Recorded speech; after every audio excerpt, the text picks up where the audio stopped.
पाठ 13वा महाराष्ट्रातील समाज जीवन. छत्रपती शिवाजी महाराजांनी स्थापन केलेले हिंदवी स्वराज्य रयतेचे राज्य होते. रयतेचे कल्याण व्हावे, लोकांवर जुलूम होऊ नये यासाठी महाराष्ट्र धर्माचे रक्षण व्हावे असा त्यांचा उदात्त हेतू होता. शिवाजी महाराजांनंतरच्या काळातही मराठी राज्यांचा कारभार भारतभर विस्तारित झाला. मराठ्यांची सत्ता सुमारे 150 वर्ष टिकून राहिलेली आपल्याला पाहायला मिळते.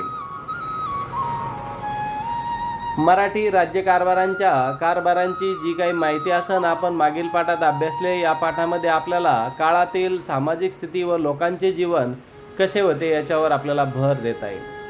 सामाजिक परिस्थिती, शेती आणि शेतीविषयक आधारित जे काही उद्योगधंदे होते, उत्पादनाचे गाव पातळीवरील प्रमुख साधन होते.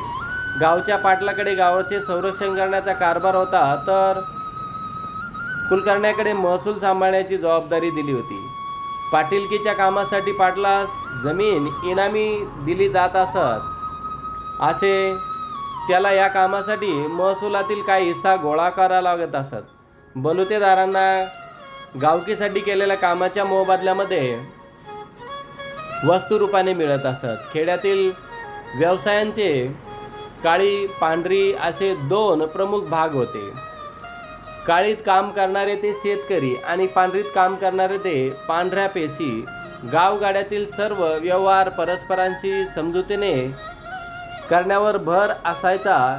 एकत्र कुटुंब पद्धतीवर भर सुद्धा असायचा.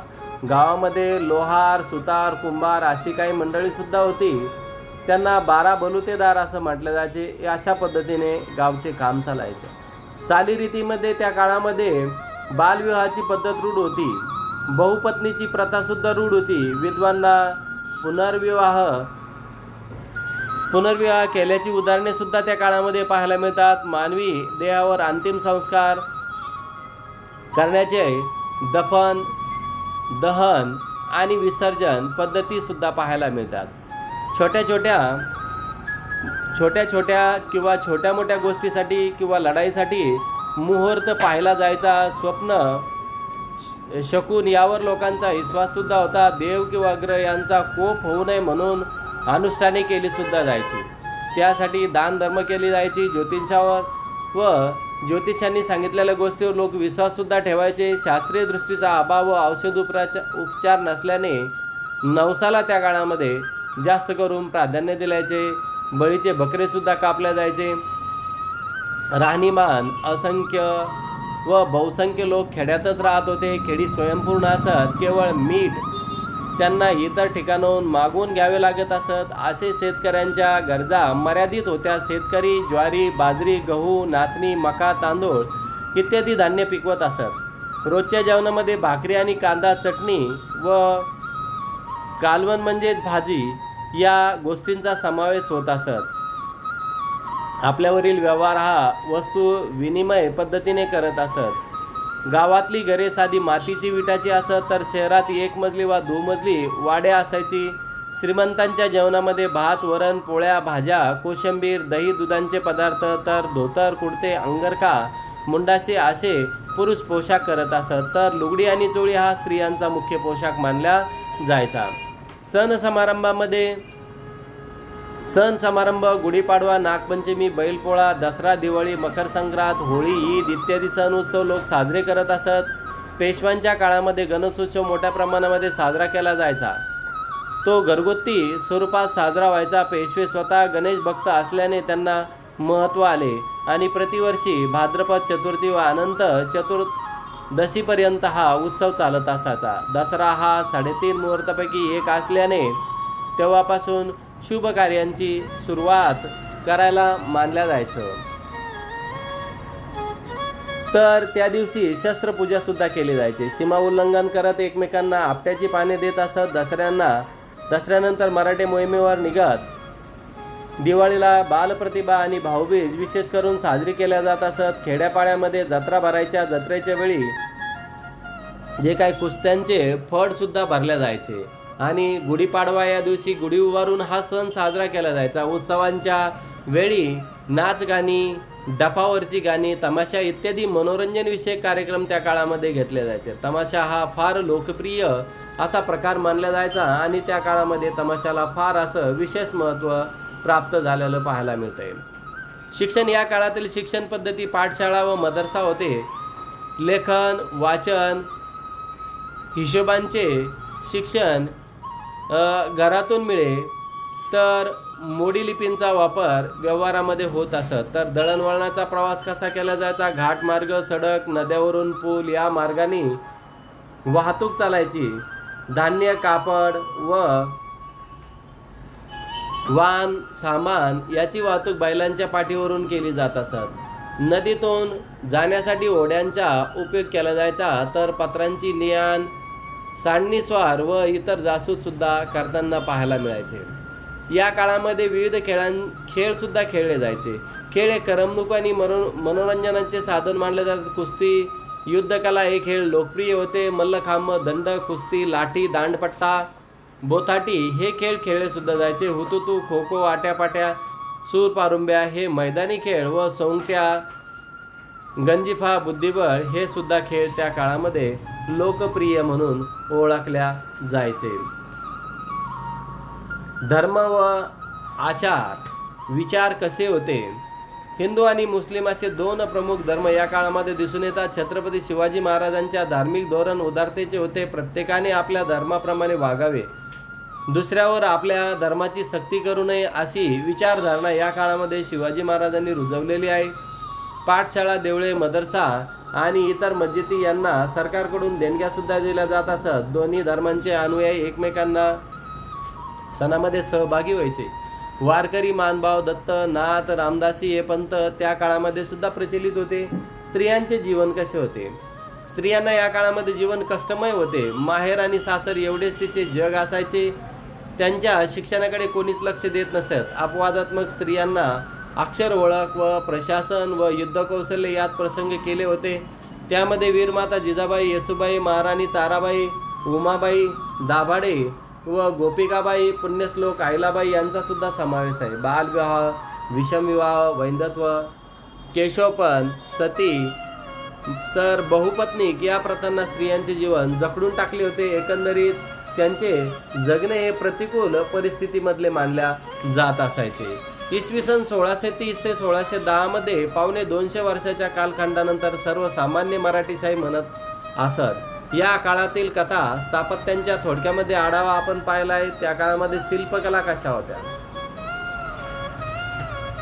शिवकाळामध्ये कसबा मंदिर, गणपती मंदिर, जीर्णोद्धार, लाल महाल उभारणी, राजगड आणि रायगडावरील बांधकामे, जलदुर्ग उभारणी या प्रकारची स्थापत्य उभारणीची उल्लेखनीय कामे येथे केली आहे. हिरोजी इंदुलकर हा त्या काळातील प्रसिद्ध स्थापत्य विशारद म्हणून ओळखले जायचे. गाव वसवताना शक्यतो काटकोनातील रस्ते, कडेला दगडी बांधकाम, नदीपात्राच्या कडेला घट्ट अशी रचना करत पेशवे काळामध्ये अहमदनगर, विजापूरसारखी पिण्याच्या पाण्याची व्यवस्था पुणे शहरात करण्यात आली होती. पेशव्यांनी भूमिगत नळ, छोटी छोटी धरणे, बाग बगीचे, हौद कारंजी उभारली आहेत. पुणे शहराच्या जवळच हडपसर भागातील दिवे घाटातील मस्तानी तलाव स्थापत्यांच्या दृष्टीने एक महत्त्वाचा मानला जातो. पुण्यामध्ये शनिवारवाडा, विश्राम बागवाडा, नाशिकचा सरकारवाडा, कोपरगावचा रघुनाथ पेशव्यांचा वाडा, सातारकर छत्रपतींचे वाडे, याशिवाय वाई, मेनवली, टोके, श्रीगोंदे, पंढरपूर येथील जुने वाडे मध्ययुगीन वाडा संस्कृतीचे चिन्ह म्हणून पाहायला मिळतात. वाड्यांच्या बांधकामामध्ये कच्च्या विटा, पक्क्या विटा वापरत असत. लाकडी खांब, तुळ्या, पाट, घडीचे दगड, कमानी, उत्तम घोटलेला चुना, तर नळीच्या कौलांचे छप्पर, चिखल, बांबू यांचा सुद्धा वापर बांधकामामध्ये करत असत. वाड्याच्या सजावटीसाठी चित्रकाम, रंगकाम, काष्ठशिल्प, आरसे इत्यादी सुद्धा वापरल्या जायचे असत. तर मंदिरे, शिवकालीन मंदिरे यादवकालीन हेमाडपंथी पद्धतीचे आहेत. कोल्हापूरच्या अंबाबाई मंदिरांचे शिखर, ज्योतिबांच्या डोक्यावरील मंदिरे, तर शिखर शिंगणापूरचा शंभू महादेव, वेरूळचे घृष्णेश्वर हे जे काही मंदिर असन तर ह्या मंदिरांचे बांधकाम जर का पाहिलं तर यांच्या शिल्पशास्त्राची उत्तम उदाहरणे पाहायला मिळतात.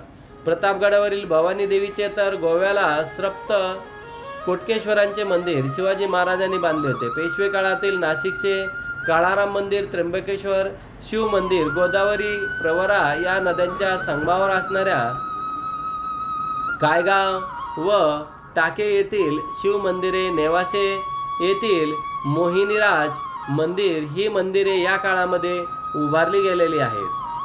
तर घाट कसे असायचे? नदी किंवा संगमांच्या ठिकाणी घडीव दगडी घाट मराठेशाहींचे एक वैशिष्ट्य आहे. या काळातील सर्वात प्रेक्षणीय घाट गोदावरी आणि प्रवरा नदी यांच्या संगमावर प्रवरा संगम येथे टोके येथील होय.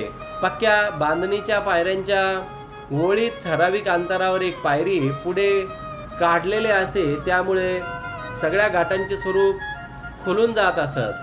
तर पाण्याच्या प्रवाहाने घाट निखळू नये म्हणून ठराविक अंतरावर भक्कम असा बुरुज सुद्धा बांधला जायचा. पेशव्यांच्या काळामध्ये चित्रकला कशी होती?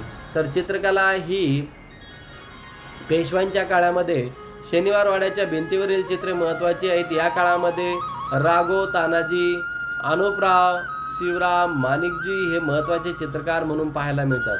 सवाई माधवराव पेशव्यांच्या काळामध्ये गंगाराम तांबट हे प्रख्यात चित्रकार होता. पेशव्यांच्या चित्रकलेला उत्तेजन देताना आपल्याला पाहायला मिळते. तर पेशवे काळामध्ये पुणे, सातारा, मेनवली, नाशिक, चांदवड आणि निपाणी या भागातील वाड्यामध्ये भिंतीवर चित्रे सुद्धा कोरलेले आहे. पांडेश्वर, मोरगाव, पाल तर बेनवडी पुण्याजवळील पाषाण या ठिकाणी मंदिरांच्या भिंतीवर अनेक चित्रे पाहायला मिळतात. या चित्राचे जर का या काळातील चित्राचे जर का विषय म्हणजे तर दश अवतार, गणपती, शंकर, राम पंचायतन, तर विदर्भातील जामोद येथील जैन मंदिरातील जीन चरित्र, पौराणिक गोष्टी हे होते. रामायण आणि महाभारत, त्याचबरोबर सण उत्सव यावर आधारित सुद्धा काही चित्र, तर पोथ्यावरील चित्रे, लघुचित्रे, व्यक्तिचित्रे, प्रसंगचित्रे, लहान चित्रे, व्यक्तींचे चित्रे, तर काही प्रसंगाचे चित्रे सुद्धा असत. शिल्पामध्ये शिव काळातील शिवाजी महाराजांच्या कर्नाटक स्वारीच्या वेळेस मल्लामा देसाई बेटीचं शिल्प, भुलेश्वर मंदिरावरील शिल्पकला, व्यक्तिशिल्पे, प्राण्यांचे शिल्पे, उदाहरण हत्ती, मोर, माकडे, टाके येथील मंदिरातील शिल्पे व बाहेरील भागावरील शिल्प, पुण्यातील त्रिशुंड गणपती मंदिर, तर मध्य प्रदेशमध्ये जे काही वेगवेगळे मंदिरं पाहायला मिळायचे तर ते मंदिरं सुद्धा आपल्याला अहिल्यादेवी होळकर यांनी सुद्धा एकछत्री निवास येथे मोहिनीराज मंदिरातील शिल्पकला महत्त्वाची म्हणून मानल्या जायची. तर धातुमूर्ती पेशव्यांच्या काळातील पुण्यामधील पार्वती येथील मंदिरामध्ये पार्वती व गणपतीच्या मूर्ती पूजेसाठी तयार करून घेतल्या जात असत. त्याचबरोबर काष्ठशिल्पे सुद्धा तयार करताना पाहायला मिळत होती. तर वाङ्मय कसं होतं? तर वाङ्मय पुराणिक व्याख्याने, टीका, वाङ्मय, ओवी, अभंग, ग्रंथ, कथा, काव्य, चरित्रकथा, संतांची चरित्रे, स्फुट, काव्यरचना, देव देवतांच्या संदर्भामध्ये आरत्या, पोवाडे, खबरी, ऐतिहासिक पत्रे व वाङ्मयाचे महत्त्वाचे भाग पाहायला मिळतात. तर नाट्यकला दक्षिणेत तंजावर येथील मराठी नाटकांच्या 17व्या शतकामध्ये अखेरीस पासून प्रारंभ झाला आहे. सरफोजी राजांनी या कलेस प्रोत्साहन दिले. या नाटकामध्ये गायन, नर्तन यांना जास्त प्राधान्य दिले जायचे. तर आतापर्यंत आपण मध्ययुगीन कालखंडाचा जो काही आढावा असेल तो आढावा घेतलेला आहे. तर मराठ्यांच्या सत्तेचा उदय आणि विस्तार अभ्यासला. तर पुढील वर्षी आपण कालखंड यांचा अभ्यास करणार आहोत.